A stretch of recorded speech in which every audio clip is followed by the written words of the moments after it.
Yeah. Phil. Where's the toilet? Anywhere you want, man. Wherever you go, that's the toilet. Gives and hands. Who else?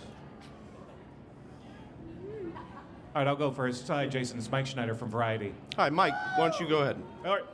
Brendan Hunt right there, beard. So whenever we ask any of the stars of Ted Lasso, is season 3 the final season, they say, ask Jason. Yeah. Yep. So here you are, celebrating another big win, but what can you tell us about the future of the show beyond season 3? I think you've been misled. All right. I don't know. It's up to more factors than myself. Yeah? Yeah. Are you saying that maybe you would be up for doing a season 4? Or are you... I don't know. I don't think I was. But now you are? But I don't know if I did. Jason, Mike. will there be a season 4 of Ted Lasso? I don't know. So maybe. We got to do this off Broadway. All right. Who's on third? Exactly. I don't know. Yeah. Third base. Yeah, I don't know. The response to the show has been overwhelming.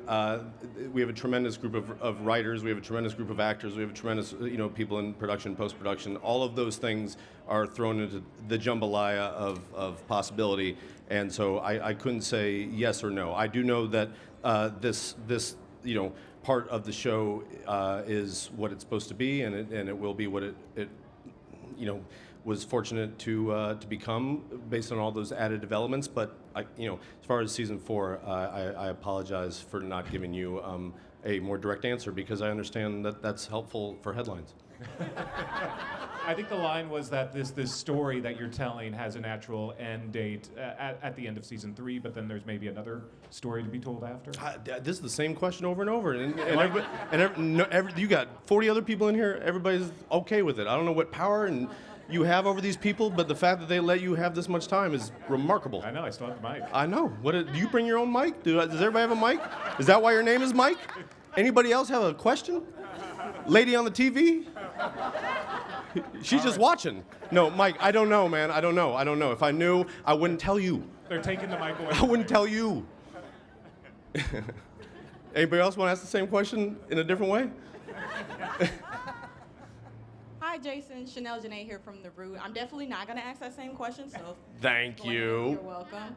One of the things I love about Ted Lasso is the cast. I Me feel too. like that's such an important thing when it comes to comedy series. Agreed, yeah. So what can you say about the chemistry between all the cast members here? Oh, man, I hate being the sole voice for all these folks. I mean, it's remarkable. It's remarkable. Every single person up here gets along with each other. They support each other. They're fans of one another. They respect one another, both as artists, as human beings. I've been lucky to come from an actual family where people do that for each other. I've been lucky to work at places like Second City and different improv theaters. I've been lucky to work at Saturday Night Live during a generation where we did do that. So I don't know it any differently for me personally.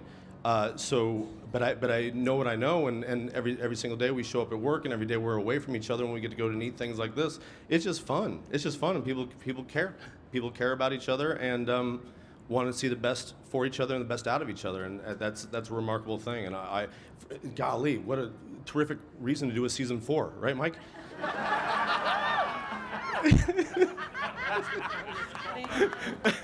Right, thank you. Yep. Our next question comes virtually from Ashley with Telltale TV. All right, virtually. Oh, here. Oh, yeah. Hi. Hi. Congratulations. I wanted to get you to talk a little bit about season 2 and the way that it went into mental health.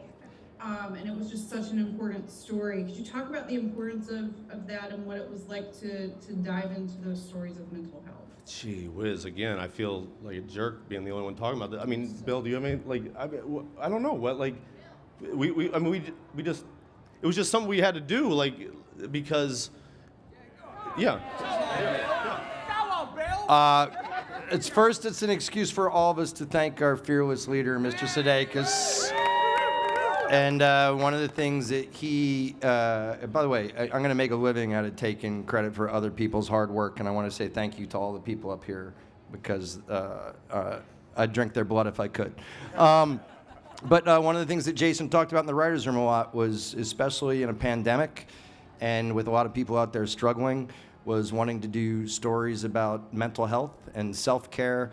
And I thought the most clever thing that he and Brendan and Joe Kelly brought to this was a character that there was much more beneath the surface than you could ever imagine.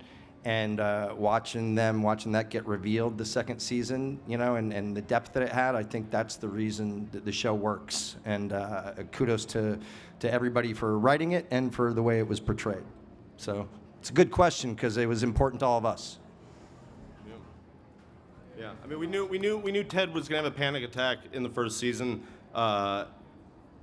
and just yeah, we feel compelled to explain why certain things happen. You know, why Rebecca is the way she is, why Nate, you know, goes on the journey he goes on in season 2.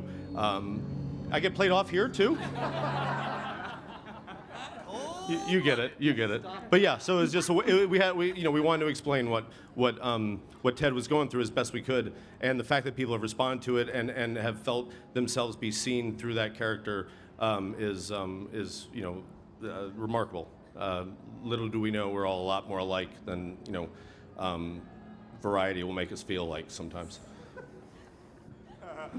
Our final question. I don't know why, Mike. You became the bad guy. I don't know why. It's nothing personal. It feels personal. I get it. It's not. I've never met you. Yes, ma'am. Our final question comes. Final question. Is that because we had long answers? Sorry. Either way. We should do true and false. Go ahead. Is it me? Okay, hi. Yes, please. Congratulations. Thank you. I want to know, do your kids think you're as funny as the rest of the world does? Does anyone's kids think they're as funny? No, I don't. I don't know.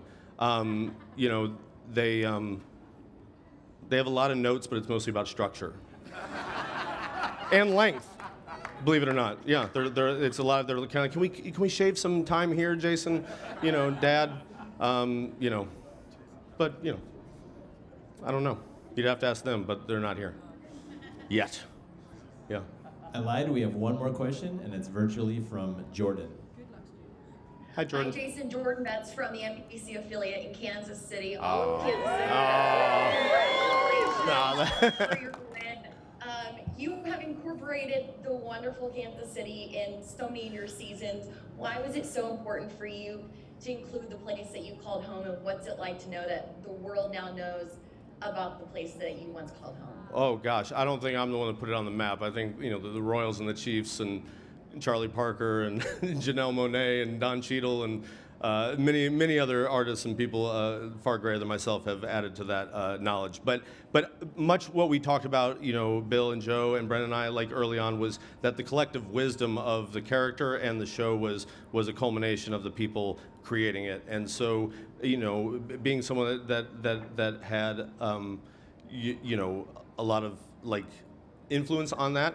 Kansas City was just is part of my soul. It's where I'm from. It's where I was raised. It's where my folks live, and where a lot of good and bad things have happened to me and many other people. And so it had to be in there. And so just like the experiences that other people brought from their hometowns, it's just this one we have stemming from Kansas City, from back home.